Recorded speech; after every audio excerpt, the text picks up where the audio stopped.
everyone, I'm Sonia, and today I'm going to read to you The First Hippo on the Moon, written by David Walliams and illustrated by Tony Ross.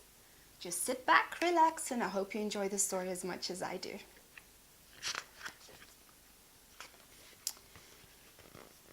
This is a tale about two hippos with one dream, to be the very first hippo on the moon.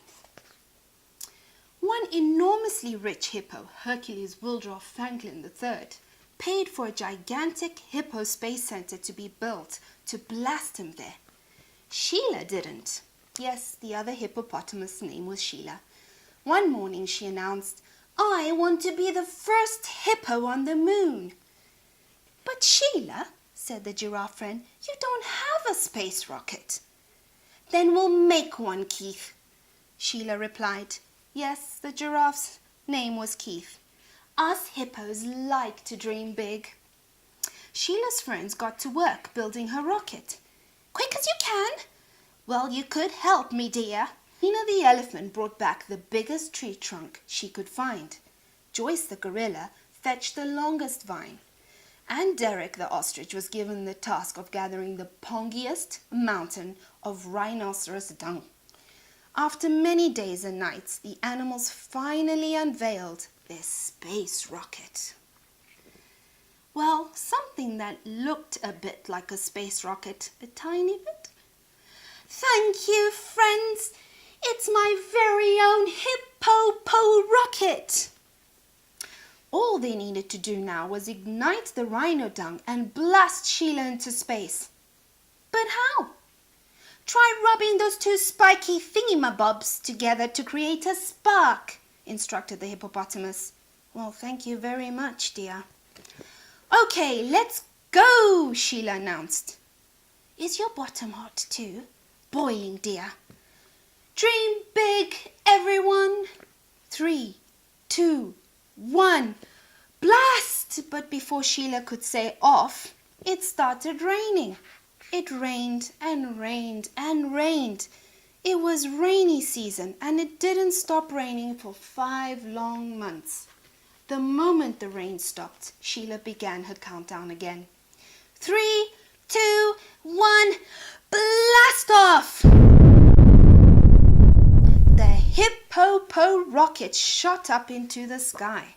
The hippopotamus watched the earth become smaller and smaller, and the moon became bigger and bigger. But in deep space, disaster struck. Sheila was so busy munching on her shrub sandwiches that she didn't spot what was hurtling towards her. A giant asteroid. The hippo rocket smashed into hundreds of pieces, sending the shocked hippopotamus spinning wildly through space, and she tumbled towards the moon. To her astonishment, Sheila had landed on top of the other hippopotamus, just as he was taking his very first hippo step on the moon's surface. "I'm terribly sorry." "Excuse me. What on earth, I mean the moon, are you doing here?" I wanted to be the first hippopotamus on the moon." "Well, you're not. I am. Hercules Waldorf-Franklin III. Remember that name? The name of the first hippopotamus on the moon." "Can't we both be the first hippopotamus on the moon?" "No. Just look at you. Call yourself a hippopostronaut. You don't even have a hippo spacesuit or a hippo buggy. Get back in the hippo rocket and buzz off now." With a tear in her eye, Sheila trudged off to the hippo rocket. Her big dream had been crushed. As the engines roared, Hercules Waldorf-Franklin III bounced towards it.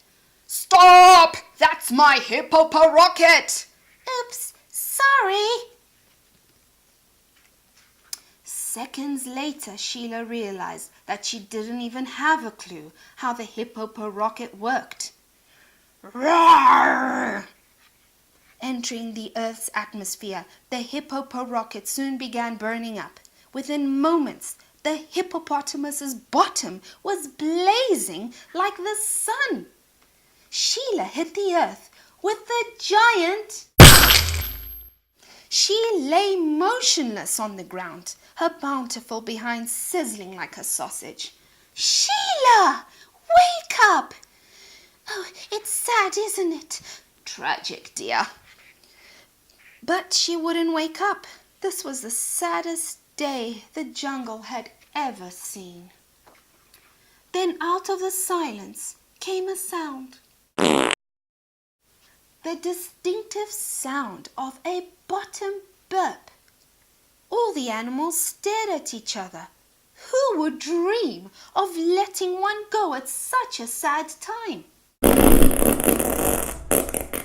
Another one, longer and louder than the first. It was Sheila. What's that awful smell? The hippopotamus was so thunderous she woke herself up. Oh, it's made my eyes water. Try and breathe through your mouth, dear. Now Sheila was famous all over the world as the very first hippopotamus on the moon.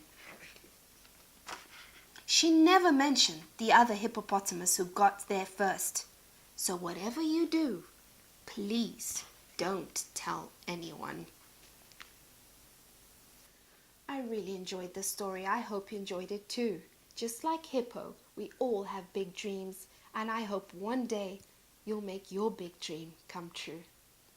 I'll see you next time. Till then, have fun.